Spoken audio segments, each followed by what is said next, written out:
আপনার নামে মামলা হয়ে যাওয়ার কথা বলি, জেল হয় আপনার ছেলে 2 জন সহ। এরাও যেভাবে ব্যাখ্যা দিচ্ছে তাতে করে এই ব্যাখ্যায় যথেষ্ট, অপরাধ প্রমাণের জন্য বেশি দরকার নেই। এই যে ব্যাখ্যাগুলো রেকর্ড হয়ে গেছে এইটুকুই যথেষ্ট ওনাদের জেল জরিমানা হওয়ার জন্য। এইবারে আসেন, তাহলে ট্রেড লাইসেন্স আমাদেরকে দেখাবে কয়দিন লাগবে? টাকা জমা দিতে কয়দিন লাগে? টাকা জমা দিতে 2-3 দিন লাগে, কয়েক সেকেন্ড লাগে টাকা জমা দিতে। হ্যাঁ, ব্যাংকে যে কারণ বাজার এখানে এখন গেলেই তো টাকা জমা দিয়ে দিতে পারবে।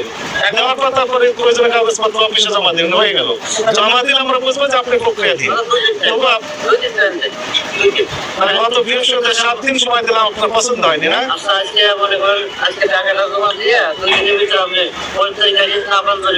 ঠিক আছে, এটা একটা ইস্যু গেল।